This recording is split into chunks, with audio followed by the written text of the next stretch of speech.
quem estuda ou trabalha nos CMEs de Curitiba, é que a polícia e a guarda municipal prenderam o suspeito de furtar nada mais, nada menos que 20... Presta atenção, presta atenção. O cara era especialista em essa turma, né? Em roubar CMEs, 20 CMEs, 20 creches, né? 20 CMEs aqui na capital. O ladrão, esse homem aí, o cidadão, estava na lida, estava fazendo isso. Desde quando mesmo? De março, ou Thaís Camargo? Boa tarde.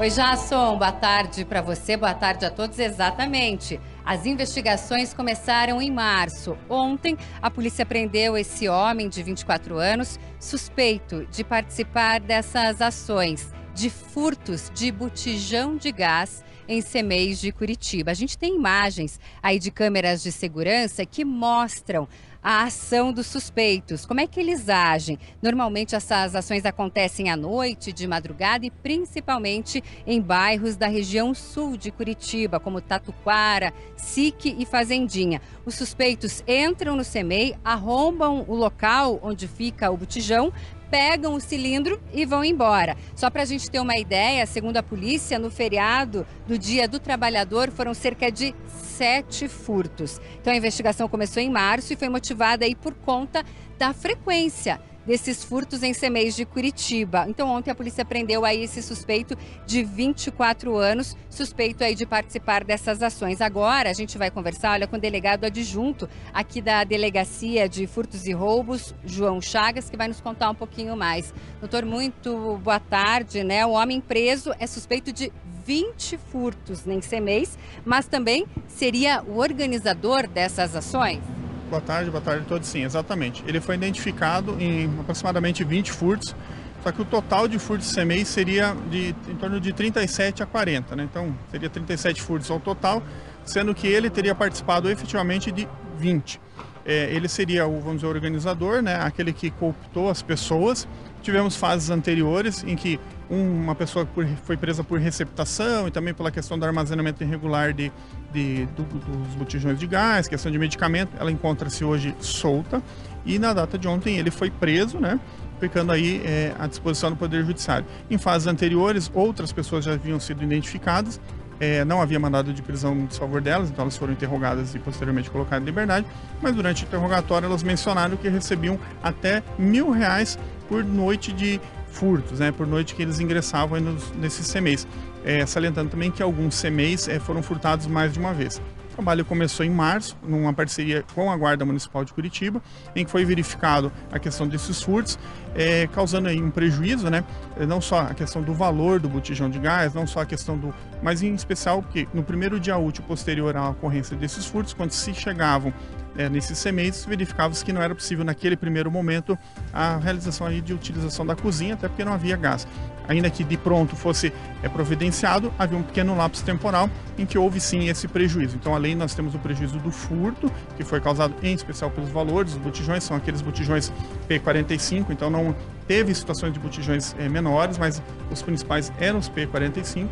E aí o que acontecia? A pessoa chegava, ia cozinhar e não tinha como fazer ali vamos dizer, o café da manhã eventualmente para as crianças ali. E o foco era o botijão de gás? Sim, os focos eram o botijão de gás.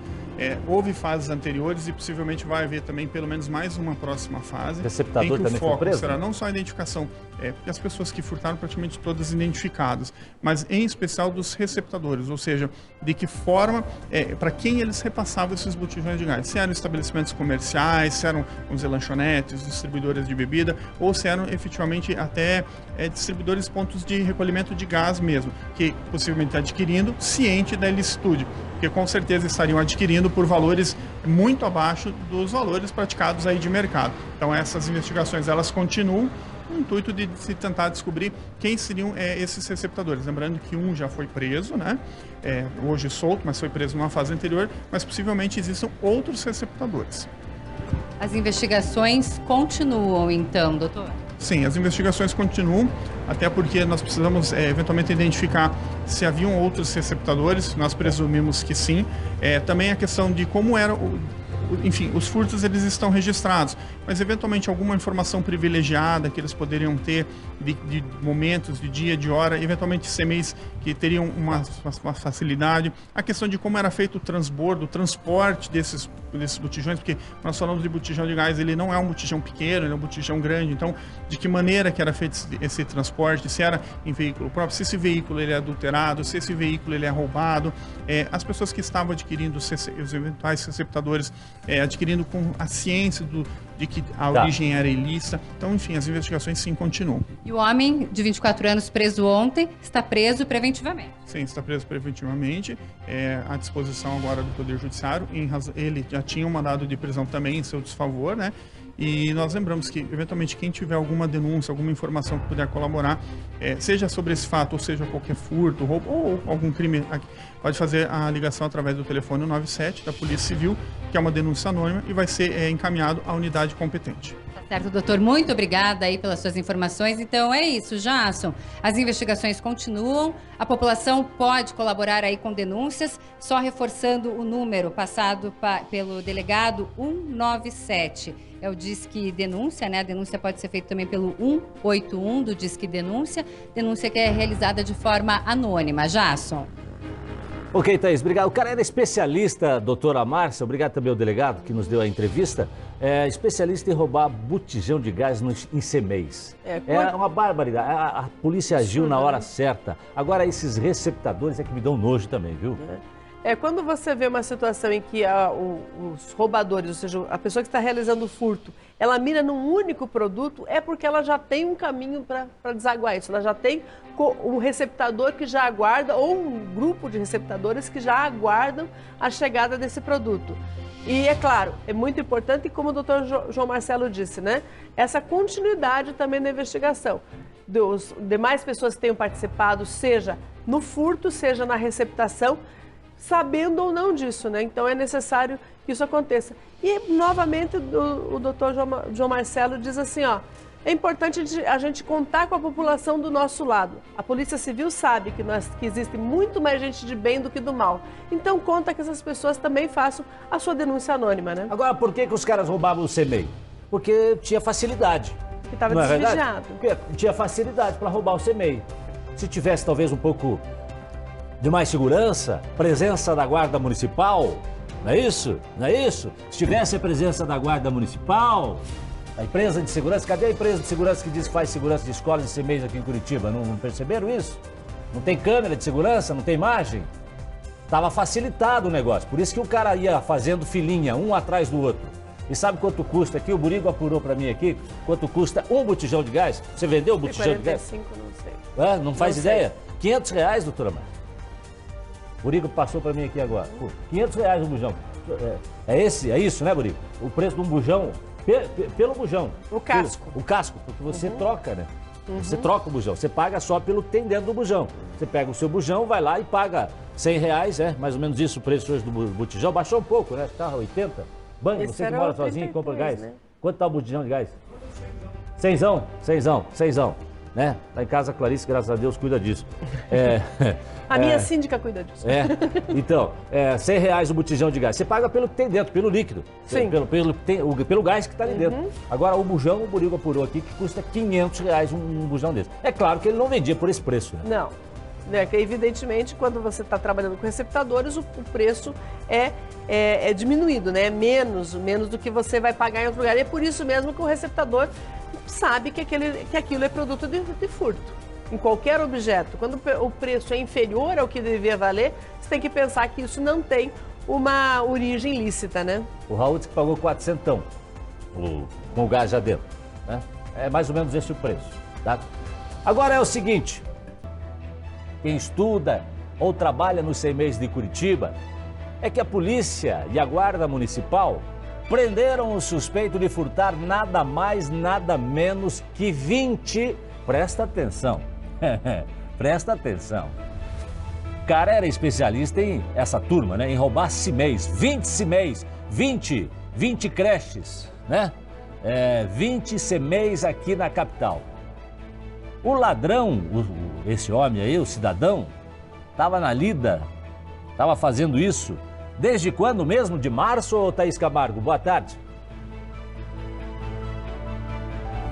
Oi, Jasson, boa tarde para você, boa tarde a todos. Exatamente. As investigações começaram em março. Ontem, a polícia prendeu esse homem de 24 anos, suspeito de participar dessas ações de furtos de botijão de gás em CEMEIs de Curitiba. A gente tem imagens aí de câmeras de segurança que mostram a ação dos suspeitos. Como é que eles agem? Normalmente essas ações acontecem à noite, de madrugada e principalmente em bairros da região sul de Curitiba, como Tatuquara, Sique e Fazendinha. Os suspeitos entram no CEMEI, arrombam o local onde fica o botijão, pegam o cilindro e vão embora. Só para a gente ter uma ideia, segundo a polícia, no feriado do Dia do Trabalhador foram cerca de 7 furtos. Então a investigação começou em março e foi motivada aí por conta da frequência desses furtos em CEMEIs de Curitiba. Então ontem a polícia prendeu aí esse suspeito de 24 anos, suspeito aí de participar dessas ações. Agora a gente vai conversar, olha, com o delegado adjunto aqui da Delegacia de Furtos e Roubos, João Chagas, que vai nos contar um pouquinho mais. Doutor, muito boa tarde, né? O homem preso é suspeito de 20 furtos em CEMEIs, mas também seria o organizador dessas ações?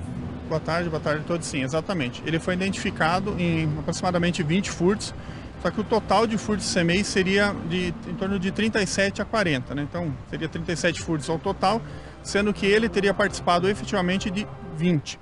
Ele seria vamos dizer, o organizador, né? Aquele que cooptou as pessoas.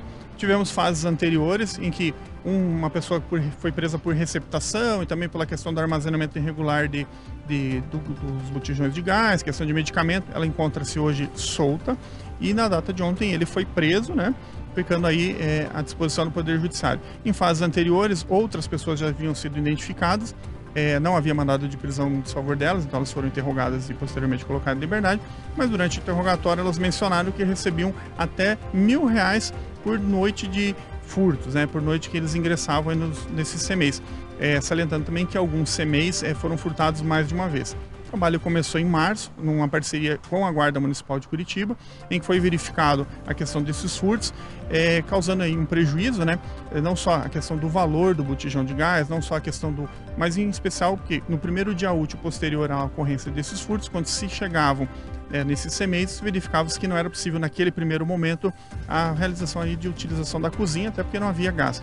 Ainda que de pronto fosse providenciado, havia um pequeno lapso temporal em que houve sim esse prejuízo. Então, além nós temos o prejuízo do furto, que foi causado em especial pelos valores dos botijões, são aqueles botijões P45, então não teve situações de botijões menores, mas os principais eram os P45. E aí o que acontecia? A pessoa chegava, ia cozinhar e não tinha como fazer ali vamos dizer, o café da manhã eventualmente para as crianças ali. E o foco era o botijão de gás? Sim, os focos eram o botijão de gás. Houve fases anteriores e possivelmente vai haver também pelo menos mais uma próxima fase. O receptador também foi preso? Será não só a identificação, porque as pessoas que furtaram praticamente todas identificadas, mas em especial dos receptadores, ou seja, de que forma, para quem eles repassavam esses botijões de gás. Se eram estabelecimentos comerciais, se eram, vamos dizer, lanchonetes, distribuidores de bebida, ou se eram efetivamente até distribuidores pontos de recolhimento de gás mesmo, que possivelmente adquirindo ciente da ilicitude, porque com certeza estariam adquirindo por valores muito abaixo dos valores praticados aí de mercado. Então essas investigações elas continuam com o intuito de se tentar descobrir quem seriam esses receptadores. Lembrando que um já foi preso, né? Hoje solto, mas foi preso numa fase anterior, mas possivelmente existam outros receptadores. As investigações continuam então, doutor? Sim, as investigações continuam, até porque nós precisamos eventualmente identificar se haviam outros receptadores, nós presumimos que sim. Também a questão de como era enfim, os furtos eles estão registrados, mas eventualmente alguma informação privilegiada que eles poderiam ter de momentos, de dia, de hora, eventualmente CEMEIs que teriam uma facilidade. A questão de como era feito o transbordo, o transporte desses botijões, porque nós falamos de botijão de gás, ele não é um botijão pequeno, ele é um botijão grande, então de que maneira que era feito esse transporte, se era em veículo próprio, se esse veículo ele é adulterado, se esse veículo ele é roubado, as pessoas que estavam adquirindo os eventuais receptadores adquirindo com a ciência de que a origem era ilícita. Então, enfim, as investigações sim continuam. E o homem de 24 anos preso ontem está preso preventivamente? Sim, está preso preventivamente, à disposição agora do Poder Judiciário. Ele já tinha um mandado de prisão também em seu desfavor, né? E nós lembramos que, eventualmente, quem tiver alguma denúncia, alguma informação que puder colaborar, seja sobre esse fato, ou seja qualquer furto, roubo ou algum crime, pode fazer a ligação através do telefone 97 da Polícia Civil, que é uma denúncia anônima, e vai ser encaminhado à unidade competente. Tá certo, doutor. Muito obrigada aí pelas suas informações. Então é isso, Jasson. As investigações continuam. A população pode colaborar aí com denúncias, só reforçando o número passado pelo delegado 197. É o Disque Denúncia, né? A denúncia pode ser feita também pelo 181 do Disque Denúncia. Denúncia que é realizada de forma anônima. Jasson. Ok, Thaís, obrigado. O cara era especialista, doutora Márcia, obrigado também ao delegado que nos deu a entrevista, especialista em roubar botijão de gás em CEMEIs. É uma barbaridade. A polícia agiu na hora certa. Agora, esses receptadores é que me dão nojo também, viu? Quando você vê uma situação em que os roubadores, ou seja, a pessoa que está realizando o furto, ela mira num único produto, é porque ela já tem um caminho para desaguar isso. Ela já tem um receptador que já aguarda, ou um grupo de receptadores que já aguardam a chegada desse produto. E, é claro, é muito importante, como o doutor João Marcelo disse, né? Essa continuidade também da investigação. Dos demais pessoas que tenham participado, seja no furto, seja na receptação, sabendo ou não disso, né? Então é necessário que isso aconteça. E, novamente, o doutor João Marcelo diz assim, ó, é importante a gente contar com a população do nosso lado. A Polícia Civil sabe que existe muito mais gente de bem do que do mal. Então conta que essas pessoas também façam a sua denúncia anônima, né? Agora, por que os caras roubavam o CEMEI? Porque tinha facilidade. Que estava desvigiado. Porque tinha facilidade para roubar o CEMEI. Se tivesse talvez um pouco de mais segurança, presença da Guarda Municipal, não é isso? Não é isso? Se tivesse a presença da Guarda Municipal, a empresa de segurança, cadê a empresa de segurança que diz que faz segurança de escolas e CEMEIs aqui em Curitiba? Não perceberam isso? Não tem câmera de segurança, não tem imagem? Estava facilitado o negócio, por isso que o cara ia fazendo filinha, um atrás do outro. E sabe quanto custa aqui? O Burigo apurou para mim aqui, quanto custa um botijão de gás? Você vendeu o botijão de gás? 45, não sei. Não faz ideia? R$500, doutora Márcia. Burigo passou para mim aqui agora. Pô, R$500 um bujão. É isso, né, Burigo? O preço de um bujão, pelo bujão. O casco. O casco, porque você troca, né? Você troca o bujão, você paga só pelo que tem dentro do bujão. Você pega o seu bujão, vai lá e paga R$100, mais ou menos isso o preço hoje do botijão. Baixou um pouco, né? Tá 80. Banho, você que mora sozinho e compra gás. Né? Quanto tá o botijão de gás? Cenzão. Né? Lá em casa a Clarice, graças a Deus, cuida disso. A minha síndica cuida disso. Então, R$100 o botijão de gás. Você paga pelo que tem dentro, pelo líquido. Sim. Pelo gás que está ali dentro. Agora, o bujão, o Burigo apurou aqui, que custa R$500 um bujão desse. É claro que ele não vendia por esse preço, né? Não. Evidentemente, quando você está trabalhando com receptadores, o preço é diminuído, né? Menos do que você vai pagar em outro lugar. E é por isso mesmo que o receptador sabe que aquilo é produto de furto. Em qualquer objeto, quando o preço é inferior ao que devia valer, você tem que pensar que isso não tem uma origem lícita, né? O Raul disse que pagou 400 com o gás já dentro, né? É mais ou menos esse o preço, tá? Agora é o seguinte,